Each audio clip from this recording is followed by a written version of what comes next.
El 2 de abril de 1976, la ciudadanía espera con ansias el anuncio del plan económico del nuevo gobierno de facto. El ministro Martínez de Hoz, durante 2 horas, le habla a la sociedad.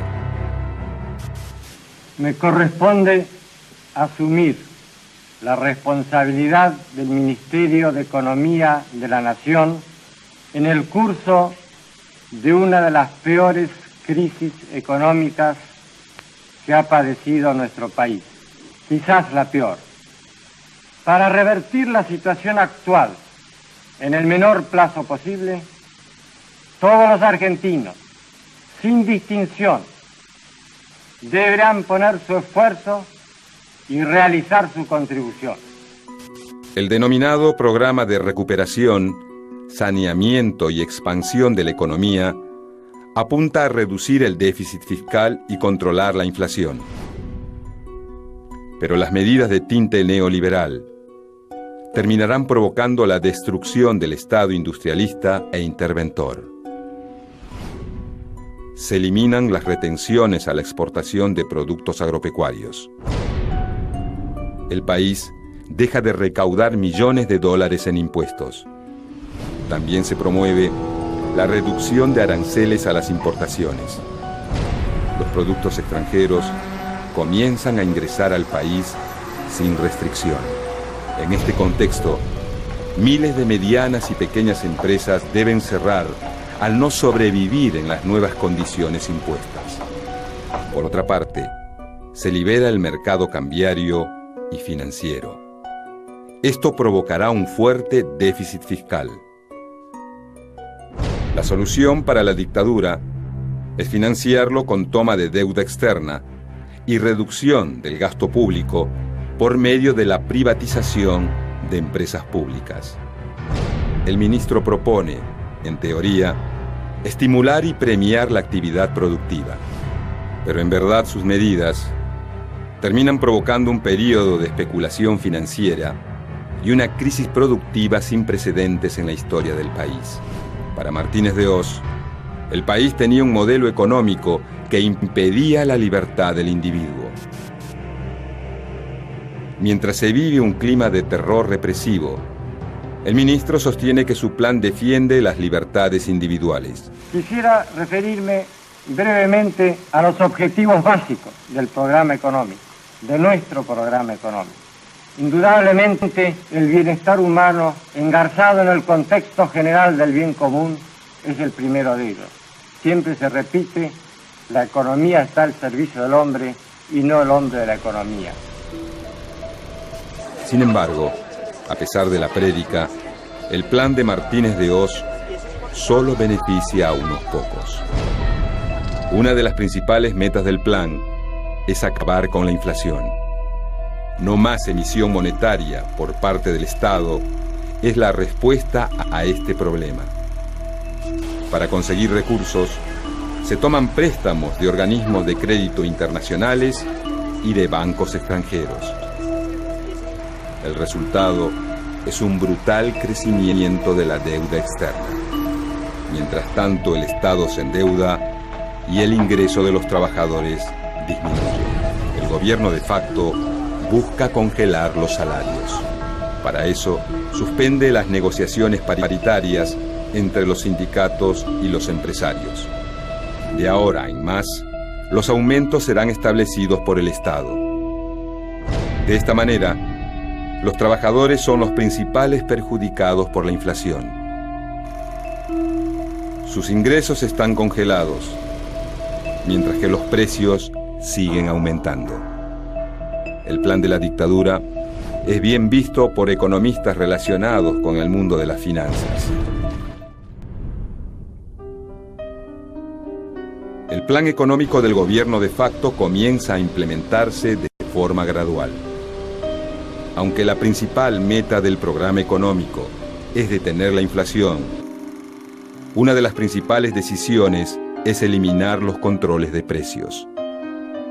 Así, el mercado se encargará de fijar el valor de los productos sin intervención del Estado. Entonces, los artículos de primera necesidad aumentan. En consecuencia, los trabajadores sienten una fuerte pérdida de su poder adquisitivo y aumenta la ganancia del sector empresarial. Pero además, la dictadura decide aumentar los precios de los servicios públicos. El ministro de Economía justifica esta suba en una adecuación de las tarifas al mercado internacional. Pero el hecho de que se congelen los salarios significa costos bajos para empresas que ya gozan de ingresos altos. El equipo económico también apunta a una mayor apertura al mercado internacional. Para eso, se dejan sin efecto las restricciones a las importaciones. Según Martínez de Hoz, la industria argentina se verá favorecida por la competencia internacional. Además, se deroga la ley de granos vigente desde 1973 y se libera la disponibilidad de divisas para la exportación. El propósito es alentar las exportaciones agrícolas, pero la medida también produce el encarecimiento de los alimentos a nivel local. El aumento de las exportaciones debe producir la llegada de millones de dólares con el objetivo de bajar las tasas de interés. Pero lo único que se logra es aumentar el capital destinado a la especulación en compra y venta de divisas con depósitos bancarios a corto plazo.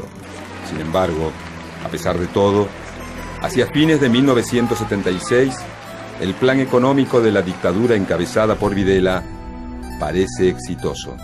El gasto público es contenido gracias al derrumbe de los salarios y se logra un importante superávit comercial. Pese a esto, la inflación no se detiene y pronto llevará a la dictadura a un callejón sin salida.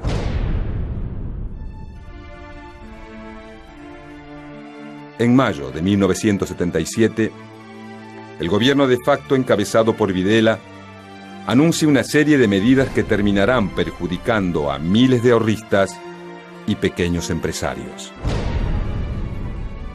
Se anuncia entonces la reforma del sistema financiero. Se liberan las tasas de interés y se descentralizan los depósitos de las entidades extranjeras. Esto posibilita el ingreso indiscriminado de dinero desde el extranjero. El Estado pasa a ser el garante de los depósitos. En consecuencia, durante los siguientes 3 años, las entidades financieras se multiplican. Surgen locales en los barrios que buscan atraer a miles de pequeños ahorristas quienes son tentados por las altas tasas de interés. Pero existe un problema. El Estado garantiza pero no controla al sector financiero. El riesgo de perder todo es muy alto. Sin embargo, nadie parece prestar atención a eso. A los pequeños y medianos empresarios les conviene cerrar sus fábricas. Ganan más dinero con la especulación financiera que con el trabajo productivo. Los recortes en la emisión de moneda y el congelamiento de los salarios no dan resultados. Mientras muchos ganan con la especulación, el desempleo aumenta, la inflación no da tregua y corroe el poder adquisitivo de los asalariados. La CGT, encabezada por Ubaldini, se vuelve la cara visible de la resistencia a la dictadura. El 7 de noviembre de 1981 organiza una multitudinaria marcha hacia la parroquia de San Cayetano bajo el lema Pan, Paz y Trabajo. Esta es la primera manifestación pública de rechazo a la dictadura militar y su política económica. El final de la dictadura se acerca.